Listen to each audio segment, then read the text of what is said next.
Shedeur Sanders is the big loser in the Cleveland Browns' victory over the Green Bay Packers. Kevin Stefanski made that clear. The Browns shocked everyone with an unexpected win. It was a crazy night at Cleveland Browns Stadium after one of the biggest surprises of the season so far. The Browns pulled off an improbable 13-10 comeback victory in the final quarter against the Green Bay Packers, one of the top contenders in the NFC. When the score was 10-3, Grant Delpit intercepted Jordan Love, giving the Browns a chance to get back into the game. On that drive, Quinshon Judkins scored his first NFL touchdown to tie things up. Even then, a comeback seemed unlikely. But Cleveland's defense stepped up when Shelby Harris blocked a field goal attempt by Green Bay's Brandon McManus, giving the Browns another shot they wouldn't waste. Andre Semyt drilled a 55-yard field goal as time expired to seal the win. Joe Flacco will remain the Browns' starting quarterback. Despite the victory, Joe Flacco's performance was once again underwhelming. The 18-year veteran threw for just 142 yards, with one interception, a poor showing. Still, the unlikely win appears to have secured him at least one more week as the starter. In social media, while the Browns were still scoreless and the offense showed no spark, fans were calling for Dillon Gabriel or Shedeur Sanders. Had Cleveland lost, Kevin Stefanski might have been forced to make some tough decisions. But as is often the case, a win changes everything. According to Daniel Oyefusi of ESPN, Stefanski says he's sticking with Flacco at QB for Week 4. So at least for the Browns' next game, on the road against the Detroit Lions, Flacco will remain the starter. Still, time is running out, and it seems only a matter of time before Dillon Gabriel takes control of the offense. The Cleveland Browns' victory over the Green Bay Packers on Sunday wasn't just another win in the early NFL season. It was a statement game, the kind of contest that exposes truths about franchises, players, and coaches. For most Browns fans, the result was satisfying. Another notch in Kevin Stefanski's steady climb to prove his system is one of the most disciplined, well-rounded in the league. But hidden beneath the celebration, buried under highlight reels and post-game interviews, is the reality that Shedeur Sanders walked away from this game as the biggest loser. Not because he played poorly, he didn't even take the field. Not because he was injured, he's healthy. But because, in a single game plan, in a single execution of philosophy, Kevin Stefanski made it glaringly obvious that Sanders is not the Browns' future. And the league, the media, and even the locker room likely picked up on the same message. The context: whispers of Shedeur in Cleveland. Ever since Deion Sanders guided his son Shedeur through a rapid-fire college ascent, NFL speculation has followed the young quarterback like a second shadow. When the Browns' quarterback situation grew murky this offseason, between questions of durability, performance, and the ever-present search for long-term stability, Shedeur's name entered the conversation. Cleveland, in many ways, seemed like a natural landing spot. A team with a championship-caliber defense, an offensive-minded head coach, and an urgency to get quarterback right once and for all. On paper, adding a young, dynamic talent like Shedeur Sanders to the mix sounded enticing. Whispers turned into rumors, and rumors turned into open debates among analysts and fans. Could Shedeur be the one to finally solidify Cleveland's identity at quarterback? Could he be the missing piece? That was the narrative, until the Browns took the field against the Green Bay Packers. Stefanski's statement game. Kevin Stefanski isn't an emotional coach. He doesn't rant and rave on the sidelines.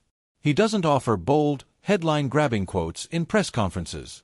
But make no mistake, he makes his statements on the field, with play calling, with discipline, with execution. Against Green Bay, Stefanski unveiled a blueprint that made one thing abundantly clear: his system doesn't need Shedeur Sanders. In fact, his system might actively reject him. The Browns won not because of flashy quarterback play, not because of improvisation or jaw-dropping highlights, but because of precision. The ball moved when it needed to move. The run game chewed clock. The defense suffocated Jordan Love at every turn. Stefanski built the game plan like a fortress, sturdy, reliable, and unspectacular. It was the anti-Shedeur Sanders performance.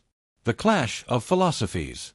Shedeur Sanders, as exciting as he is, thrives on creativity, on extending plays, on using his arm talent and swagger to tilt the game his way.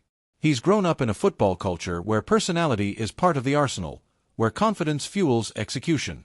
Kevin Stefanski's Browns? They are the opposite. He values conformity, system over stardom, execution over individuality. His quarterbacks are cogs in a greater machine, not the engine themselves. That's not an insult, it's a philosophy. And it's one that worked to perfection against Green Bay. The Browns didn't need a quarterback to put on a cape and save them. They needed a quarterback to not screw up. They needed reliability. They needed someone who would run Stefanski's offense exactly as it was drawn. And here's the painful truth. Shedeur Sanders is not that type of quarterback. The game within the game. Look closer at the win against Green Bay, and Stefanski's subtle messaging becomes undeniable. Balanced attack. The Browns leaned heavily on their ground game early, controlling tempo and forcing Green Bay to play from behind. A young quarterback like Sanders would have been marginalized in that scheme, reduced to a game manager rather than a playmaker. Conservative passing. Pass attempts were calculated, quick, and designed to avoid risk. The system called for precision and efficiency, not highlight reel throws. Sanders, whose reputation has been built on bold passes into tight windows, would have been forced to play against his instincts. Defensive reliance. The Browns' defense dictated the entire flow of the game. With that unit playing at an elite level, Stefanski's message was clear. Why gamble with an unproven quarterback when the defense already tilts the field in our favor? Every element of the game plan screamed a quiet but powerful truth. Shedeur Sanders doesn't fit this puzzle. The optics problem for Shedeur. Perception matters in the NFL, sometimes more than reality. And the perception after this Browns win is that Cleveland doesn't need Shedeur Sanders, no matter how much buzz his name generates. Imagine being Sanders, watching from afar, knowing your name has been floated in connection to this team, only to see them dominate without a quarterback showcase. It's a reminder that fit matters more than hype. Even worse for Shedeur, Stefanski's post-game demeanor hammered the point home. He praised discipline. He praised execution. He praised sticking to the plan. What he didn't praise: star power, improvisation, quarterback heroics. For a young man who has been groomed to be a franchise centerpiece, that silence was deafening. The bigger picture, NFL reality. This game didn't just close one door for Shedeur Sanders. It highlighted the broader reality he faces as he prepares to step into the NFL spotlight. System versus star. The NFL is increasingly system-driven. Even the league's best quarterbacks, Patrick Mahomes, Josh Allen, Lamar Jackson, have to bend their instincts to fit their schemes.